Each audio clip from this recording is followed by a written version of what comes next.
Hi, welcome to my kitchen, such as it is. I'm going to show you today how to prepare a delicious squid.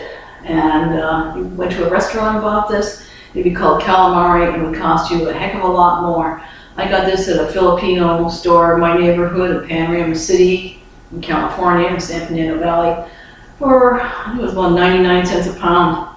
Go figure, huh? Change the name or something and you raise the price a few bucks. Okay, this is the squid. Release the Kraken! Ew, this is, yeah, it looks disgusting, but it will turn out delicious, I hope. First, we gotta cut off the tentacles, and I'm gonna have to wash this again. I've already washed it a couple of times. Okay.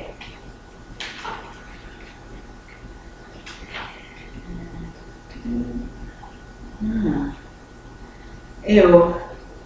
Get yourself a nice sharp knife. And cut off the, it's better not to even try and figure out what parts these are. Not everybody has a strong stomach.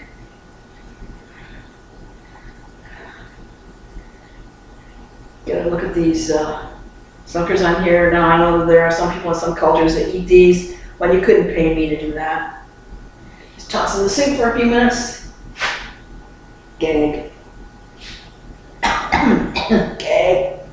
Okay, now clean it up a little bit more. It's a good idea to have a bit of newspaper on your cutting board because this is going to be freaking messy. This is going to be kind of like a big old tube now. And yes, there is still ink in there. You thought Inky Dinky Spider was bad. It's got nothing on this. Want to open it up a little bit here. And there's a thing inside here, kind of like a spine. Gotta find that and rip it out. It looks kind of like a long piece of plastic. Ew! Gross. Here's part of it. Boink.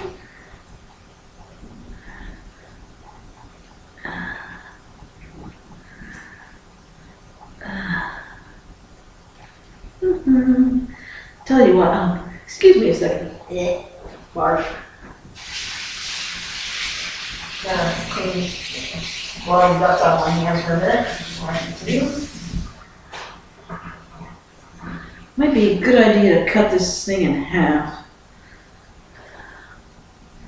I'm gonna cut it up in rings anyway. That way you can get inside without grossing yourself out too much. I've only done the little tiny squids before. This is a giant one. First time I tried to clean squid, the little ones, something squirted out and ended up in my hair. I'll tell you, that was quite an experience. Now let's face it, you gotta gut this no matter what kind of seafood it is.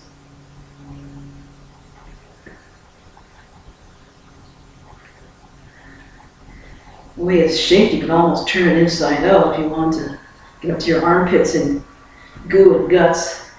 Frankly, I don't.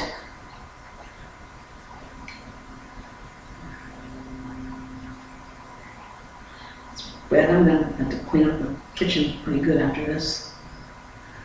Now this can get slippery, so be careful you don't cut yourself.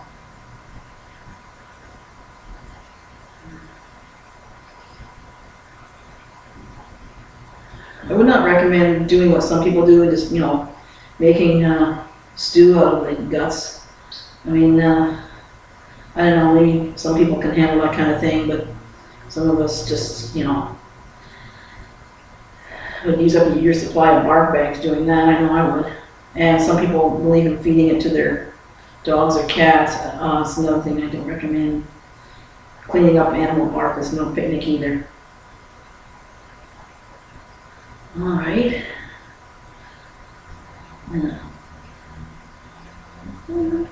So this is side on this section of the LA Times.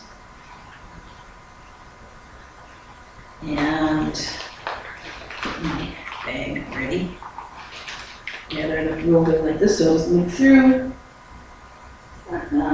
Toss everything in the sink and deal with it later. Back to cleaning.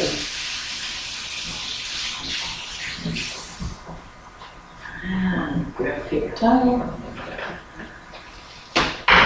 Please bear with me. I'd love to see them do this on some of those network shows. I never show you all the blood and gut stuff. Yucky poo. Gross. Now, I'm going to dip this in some egg and then into a mixture of flour and some spices, a few spices like what have I got here? Let's see, salt, paprika, pepper, garlic, onion, oregano, celery seed, rosemary, parsley, and no sage, rosemary, or thyme. All right. It's good to have a supply of old pie tins around. You never know when you're going to need them, and if you don't want to clean up everything, you can always just toss it out after. It may not be entirely environmentally sound, but sometimes we just don't have time, right? Now, trusty little whisk. No, not the kind you use on clothes. In case some of you are wondering about that. Beat the egg slightly. Toss everything here for cleaning later. Ka-ching. Ready. Clean that up again. You didn't mess. Okay, now I'm going to hose this down a little bit again.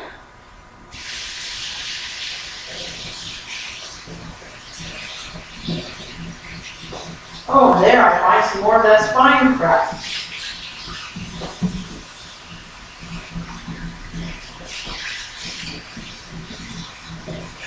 Sometimes you can only find things when you sifted through a bit and cleaned it out.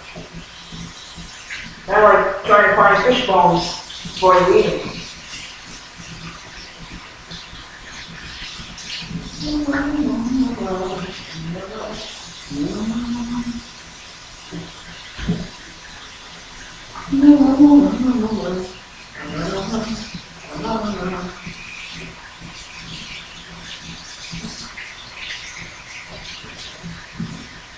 This is Ash Wednesday, by the way, for those of us who are Catholic.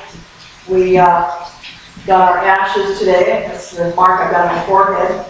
It begins the penitential time of year known as Lent, where we make sacrifices and we do penance. Okay, and today we do not eat any meat. Fish and seafood are not considered meat, of course. The older Catholics among us will remember when things were a lot stricter. Okay, now, dip it in the egg. And a little bit go inside it even there. And ka-ching, into there. Let it get all nice and coated. Let it sit there for a moment too, let it enjoy it. The reason I chose calamari is because, well, I like it. It's great stuff if you don't overcook it, because being very thin seafood flesh, it's gonna turn rubbery if you don't cook it just right. Some people grill it, some people try it, deep fry it or something. I'm gonna stick it in the old frying pan.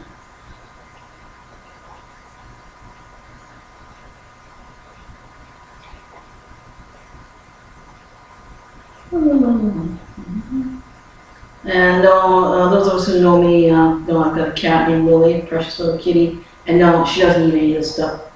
She turns her royal nose up at humans' food most of the time, 90% of the time. This one doesn't seem to want to get coated. I'm tempted to make comments about a certain cartoon that I watch a lot, which has a character that's related to this piece of seafood here, but I could get sued if I do that, so I'm not going to.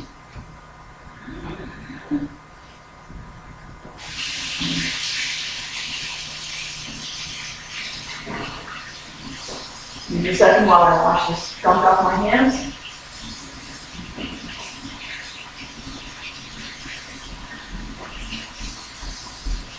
Down the drain it goes. And okay, what do I do with my frying pan? Alrighty. Here's a nice big frying pan. Stainless steel. Don't need to season it or anything. And I'm going to put in some oil. Now a lot of people don't like corn oil, but when you're on a budget, you get what you can afford. Yeah, I'm going to be watching this quite a bit too.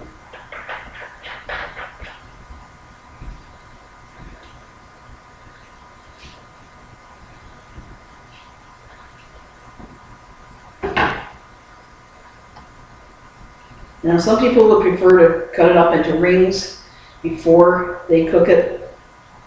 Not me, because I'm not going to eat all those at once. I'm going to freeze most of it, in fact.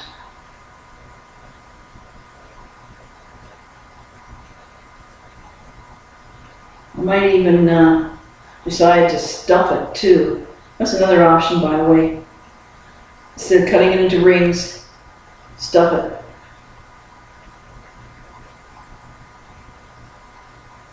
And before you start thinking nasty thoughts about what I just said, just don't.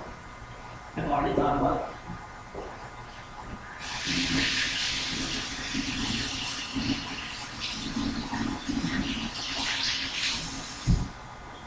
Okay, now Mr. Squid here is going to go on the stove for a while and show you later how it turns out.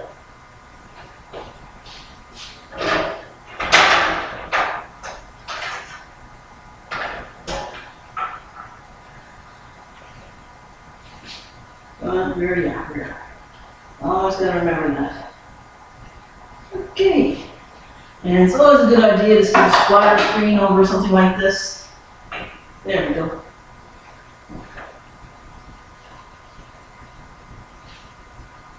See you in a little while. Hi, back again. The squid finished frying, and then I decided I was going to make a little stuffing using up the rest of that egg and the flour and the spice mixture by chopping up some slices of whole wheat bread and soaking it in all that mixture and using that as my stuffing for Mr. Squid. And then I popped it into the toaster oven for a while, and you can hopefully get a look at it right here. Okay, not showing up too good here.